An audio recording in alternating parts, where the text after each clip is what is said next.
It is strange these days. It's only been a few centuries since humanity's actually joined the galaxy as a whole, yet it seems like there's always one around somewhere. There's some on desert worlds, there's some on colony worlds, there's some on space stations, there's some everywhere. It seems like they're everywhere. There's even usually one or two on someone else's homeworld, and nobody questions it. Nobody asks why. No one would even think of asking why, as everybody knows the answer. Young ones, although, ask. They, of course, do. They are inquisitive, and that's to be expected from the young. And everyone simply looks at them, gives their version of a smile, and responds the same way. Humans can live anywhere. And many of the young will simply say, does that mean they can adapt any environment? Of course, this will make the adults laugh. No, absolutely not. It is more nuanced than that. The nuance is fairly simple. You see, humans have this phrase: you can live anywhere if you know how to cook good food. They would always be asked afterwards, does that mean humans eat what we eat? Absolutely not. This is never the case, as many insist on eating almost nothing but fungi. Others insist on heavy proteins. Others, believe it or not, insist on dairy, as in they will actually harvest dairy off of other beings so they can consume. Others are strict vegetarians. It goes all around, and no one is the same, yet somehow humanity is able to adapt. They're able to make good food out of anything, it's said. And usually the young ones will look very, very confused at this point, as they only know their own culture, their own diet. And this is when they're told about when humanity finally reached out to the galaxy at large. You see, humans were actually reaching into their own planets at this point. Many of them actually decided to do this because money meant nothing anymore. Raw materials were the only thing that meant anything in their world anymore, in their galaxy anymore. Ever since their molecular reassemblers came to light, it seemed as though the difficult work of getting a hold of products was pretty much just gone. It took a century in their time to actually do so, but it turned out that they simply did not need to do back-breaking labor anymore. This, of course, was a major upheaval for their own society, many of their societies. And this is where the young, again, will butt in. How many societies do they have is always the question. The answer is always the same. A lot.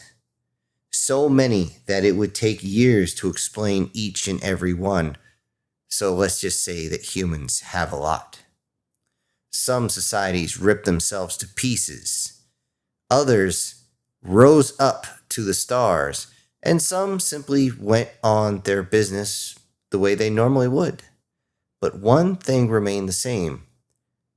Humanity loved good food. And this is why when the first vessels encountered the first human vessel, which was a simple human's personal transport, they were surprised, amazed even. When they docked onto the side of this vessel, they thought that it would be a simple Corvette style. It wouldn't be anything, but inside, it was though the human had made a home out of their ship. What even surprised them more is that humanity offered them something to eat, yet they smelled something they didn't want to.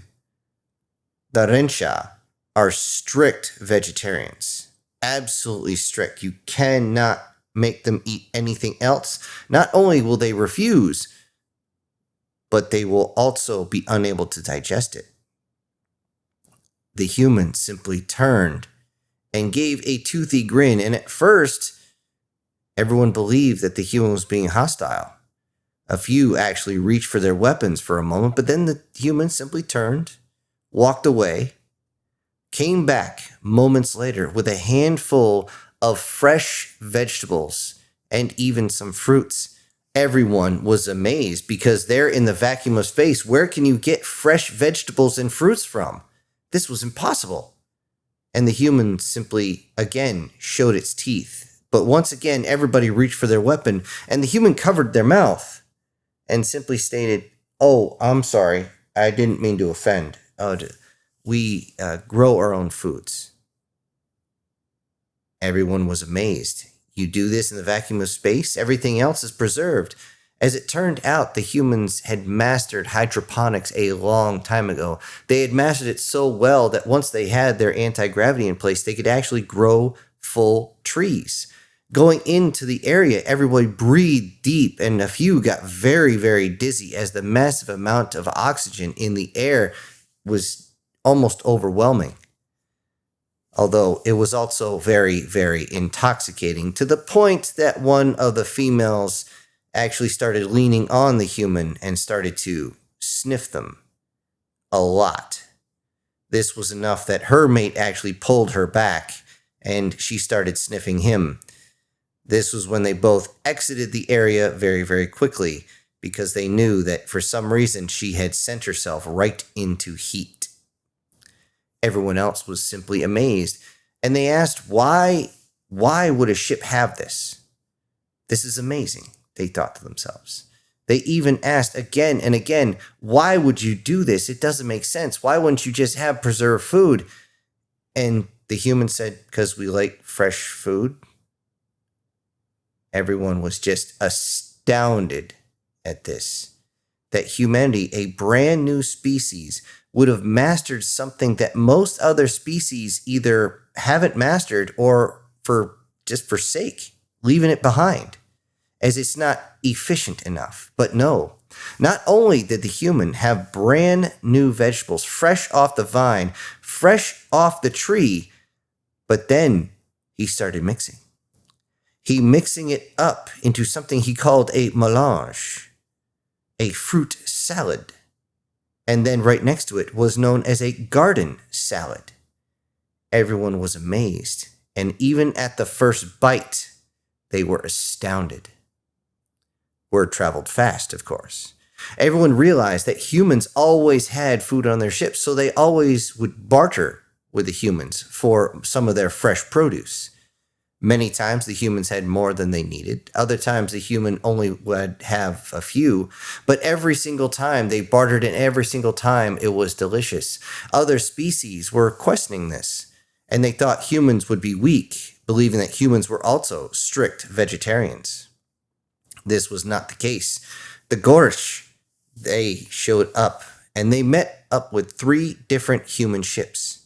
These 3 ships were actually a group of a family on what they called a vacation. But the Gorsh simply asked if they had any produce that they could barter with. The 3 ships said sure.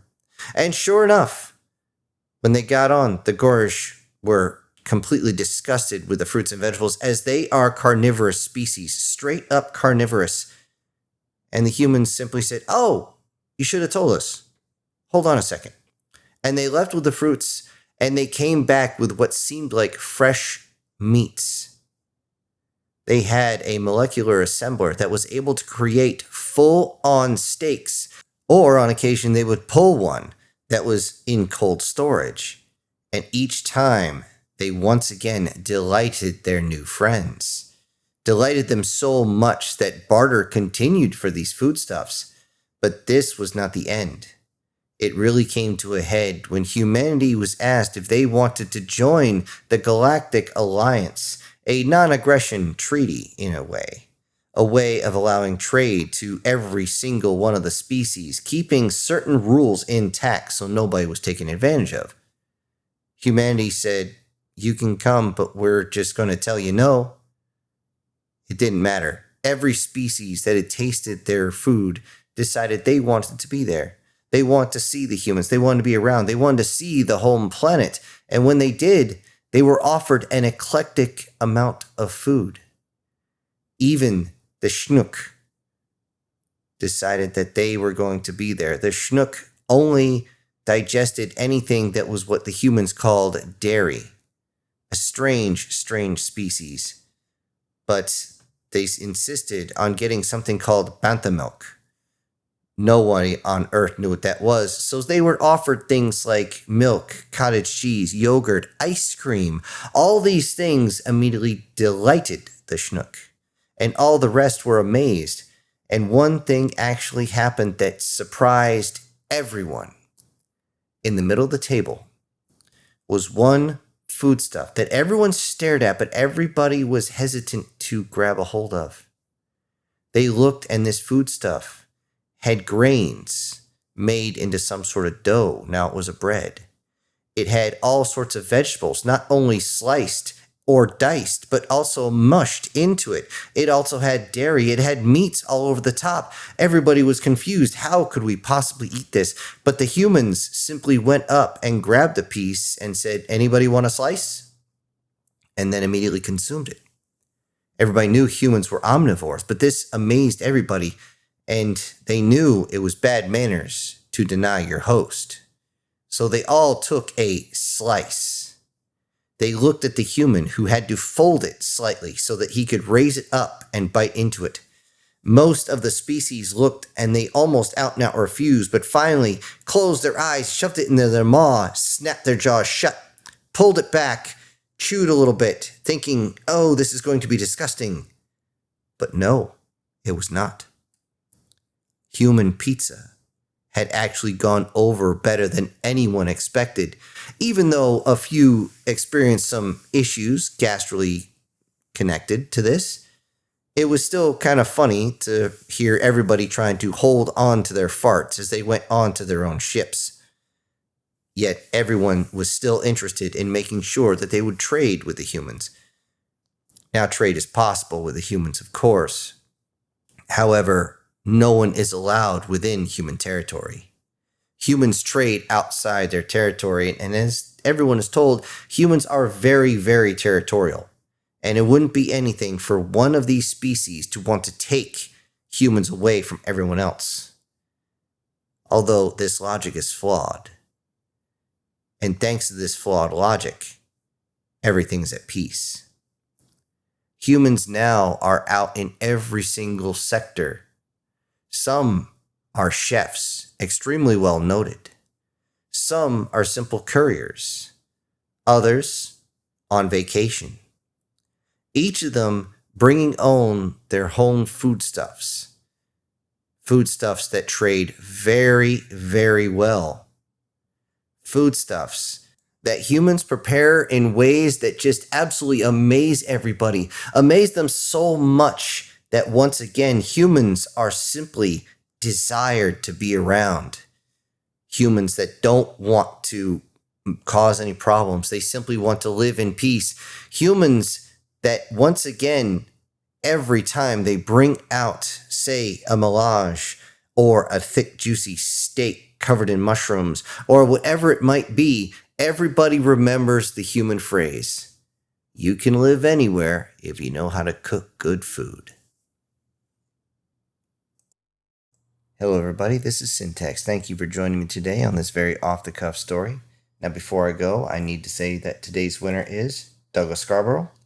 And I also need to send out some giant thank yous to the supporters of this channel, and they are Brian Kemp, Erica Gem, SS Demon, Guardian Sage, MTF Guard, Joseph Blosh, Steve Uwig, and Julie Spoon. Thank you all so much for supporting the channel. Everybody else, I'll see you on the next one. This is Syntax, punching out.